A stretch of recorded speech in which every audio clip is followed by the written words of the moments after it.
Hey guys, welcome to this week's podcast episode. I'm really excited about today's guest, Catie Harris, and she's got a very interesting story from the nursing standpoint, and she is going to talk about nurse burnout. She's going to be talking about becoming an entrepreneur, turning lemons into lemonade, and I'm really excited to have Catie on the show. So, Catie, welcome. Well, thank you so much for having me. Yeah. So, you remind me of a lot of my colleagues and physicians. And talk about, your story from a nursing standpoint, how you got started, how you founded NursePreneurs. And it's going to be a fantastic discussion. Yeah, absolutely. So I worked nursing for years. I was bedside. Always worked in the neurosurgery units. And I went and got my nurse practitioner and worked with neurosurgery for years after that. So in total, it was like 15, 20 years that I worked with neurosurgery. And to be honest, I absolutely loved it. I mean, there was you couldn't get me out of the hospital. Like I spent all my time there. I just wanted to be there. We were like a family. The nurses and the residents and the docs, so, we would all go hang out together. Some of them are my best friends. I didn't take vacation for years because I enjoyed it so much.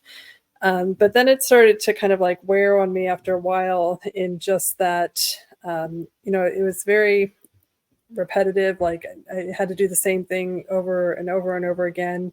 And I saw, I grew up with my residents, and I saw my residents grow up and take on other positions and move to new hospitals. And, I wasn't able to do that. And I felt really, really kind of just stuck. Like there was this ceiling for me. And I'm the type of person that constantly has to grow and learn new things. And, neurosurgery in and of itself it was a long learning curve anyway. It was a steep learning curve. But when you get, when you come out of the fog of it, it's just kind of like, okay, what's next? And there was no what's next. And that's really, in essence, where NursePreneurs came from, because I needed a what's next. I needed to have some purpose for doing what I was doing. And it wasn't enough just to keep doing the same thing over and over again.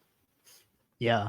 So it sounds like it's not confined to just the health. It sounds like it's not just doctors. It sounds like, my wife's a pharmacist. She tells me the same thing that you're telling me. Nursing, I hear, I haven't heard much from optometry, but I'm sure that's coming. So, kind of talk about this, what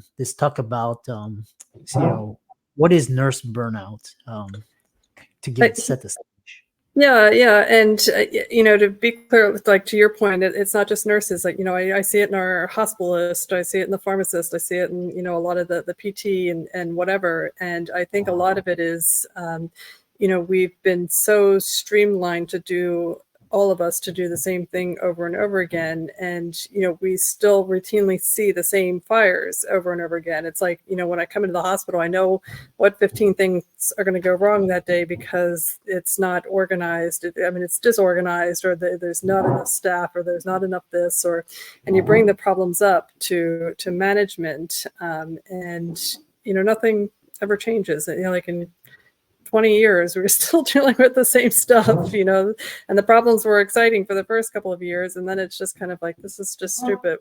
Like, why can't we change this? Why can't this process be improved or better? So, you really feel like you're doing something that's not making the impact that you wanted to have. And, the other image that I've always had in my mind was a conveyor belt. Like people would come in, and these are neurosurgical patients, the cerebral aneurysm rupture or something like that. It's devastating. And it's kind of like, all right, well, as soon as they come in, how do we get rid of them? And, we have to push them along on this conveyor belt so that we can bring in more people. And it was just, a lot of it lacked purpose and meaning. And I think that's what burnout really comes down to, is not feeling like you're contributing in any way to like the improvement or the betterment of some bigger picture. Yeah, you talked about purpose and meaning, and the other question is, so here's something that's really interesting, and I saw it on, I read this article where more and more hospitals are using traveling nurses, and so basically kind of ostracizing or marginalizing like full-time nurses. And there's also this question of safety, especially nurses are direct line to patients, doctors as well. And it's just, you hear more and more instances of hospital violence. So kind of talk about this growing the problem. Yeah, I mean, I would say the agency and the travel nursing is really kind of like a microcosm, if you will, of like a bigger problem of what's going on in the hospital, because it's like, and this is how it feels, that management, they see a nurse is a nurse is a nurse is a nurse, right? So, if somebody's breathing and they have a pulse, they can be a nurse, and that nurse can be replaced. And that's how it feels when you're nursing, that you just can be replaced if you complain or you do this or you do that or the other thing. And it's very evident when they bring in staffing, like they budget a lot of money to bring in these agency nurses, not recognizing that the culture of the unit is what keeps it together, right? So I worked for 20 years on the same unit. That was my family, right? Like if it were a bunch of random disparate agency nurses that came and went, I wouldn't have had the same bond. I wouldn't have had the same need to go there all the time and make things better. And by taking that away, they do a huge disservice to the culture of that unit, and the ability for the nurses to kind of work as a unit. So, and then the thing is too, is they'll bring in these nurses in that are agency nurses. They pay them like twice as much, and they get to choose the days that they want to work. And and then the older nurses who are making less are kind of relegated to night shift, weekends, holidays, that kind of stuff. So then it's kind of like, well, why am I here? Like, why don't I just quit my job, get a job as an agency, and come back to the same unit, work in the days and times that I want to? And it just breaks the whole system. Yeah, that's quite interesting. The other question is this and then there was like Bernie Sanders and I think it was Robert Wood Johnson. He criticized the hospital because they were bringing in these agency nurses, and I'm not sure if nurses can unionize. I know doctors they can't, but I know more and more. And then criticized the CEO for making 17 million, and just kind of just being a leech on the system. So kind of talk about this idea of this growing concern of workplace violence in the healthcare profession. Yeah, and I mean, I would certainly say that, I'm not offended by anybody making lots of money. I think that's great. It's the American way, go for it. But one of the things that's very true is that, how much the CEO has like absolutely zero impact on how patient outcomes are, whereas there are like thousands of studies that show a direct correlation to nursing care and patient outcomes, right? And yet the first thing that they want to do when times are tough is give a bonus to the CEO and cut the nurses. So it's just kind of a weird paradigm there. And yeah, I mean, it's a stressful place to be. The hospital is very, very stressful. Like you have people coming in that maybe they don't have health insurance. And in our case, in our unit in particular, in our ICU, like our patients, a lot of times these are the breadwinners, right? They're the breadwinners of the family. They're like 50 years old. It's a devastating cerebral hemorrhage. And maybe that family has insurance, maybe they have crappy insurance, maybe they don't have any insurance, and the family dynamics they fall apart. Now the nurse has to deal with the patient, has to deal with the crazy family, and the crazy surgeons, and it's just a lot of pressure. And if you don't have that team, you don't have that culture around you to support you, it's just, I mean, it's just almost insurmountable. It's hard to do anything in terms of like workplace violence. I mean, we had a shooting at my hospital. One of the techs came back and shot and killed one of the nurses during a shift, which was devastating. But I certainly don't have the answer on how to solve those types of problems. But I mean, it's scary that we see it more and more. Mm-hmm. Mm-hmm. So what are some options for nurses outside of the hospital? We know we're talking about reconnecting with its original purpose, but how can nurses continue to find work, purpose, and passion without leaving the profession? Yeah, I mean, that's what we really focus on is how to keep them in the profession, because you have these nurses with like 20, 30 years of experience, especially in one area like oncology or trauma or, neurosurgery or whatever the case may be. And they know so much about, what happens to these patients, and they can really help them in terms of like post-op, or in the outpatient setting, like doing coaching, right? So we have some nurse coaches that help brain injured patients, I don't know, through dating again, or something along those lines. We have nurses that run groups that help women with breast cancer who go into remission. Those women are really lost, because when you're going through any kind of oncology care, you got a team around you, you got tons of support, and as soon as you go into remission, it's like it's all taken away from you and you're all alone. So there's nurses that are coaching breast cancer survivors in remission and helping them to empower themselves to keep moving forward and looking ahead. And then we certainly have nurses that are in the health and wellness space, functional medicine, integrative care, those types of a variety of different types of clinics. IV hydration has been very popular as well. So Yeah.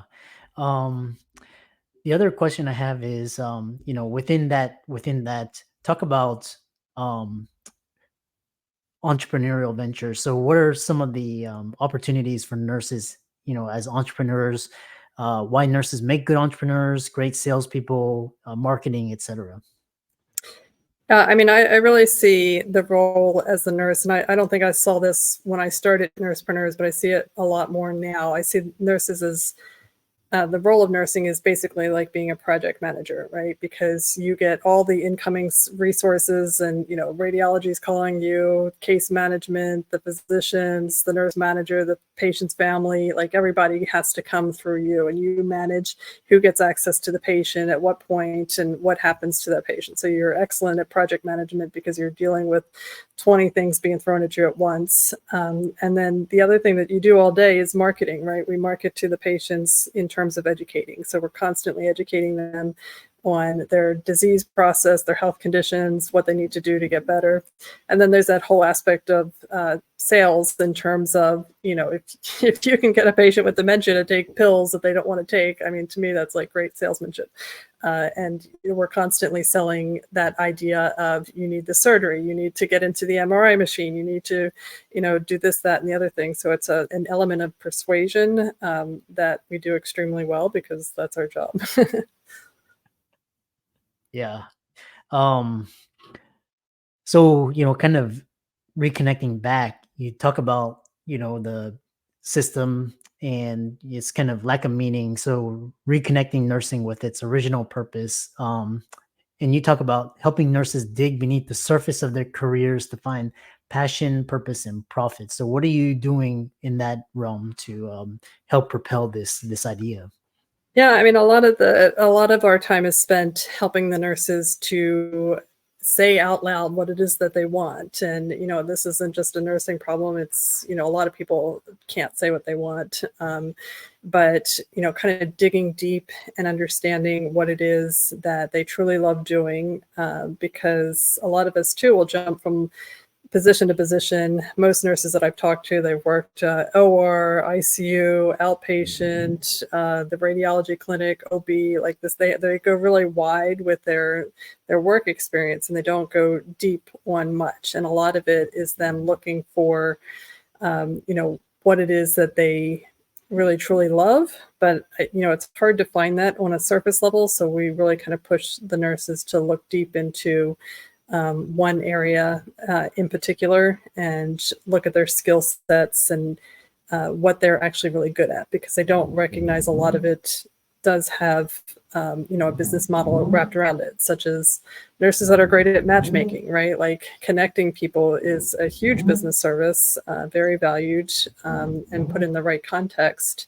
I mean, you can do very well with that. Or consulting is another area that the nurses are really good at once they understand and respect their own expertise. Yeah. How can people contact you, follow you, reach out to you, check out your work, etc.? Yeah, I mean, we're at nursepreneurs.com, and all our social media handles are at nursepreneurs, so you can find us there. Yeah. And let's thank Catie for coming on. Really interesting discussion, and all of her resources will be in links and show notes. And thanks so much for coming on to the podcast. Yeah, thanks so much for having me.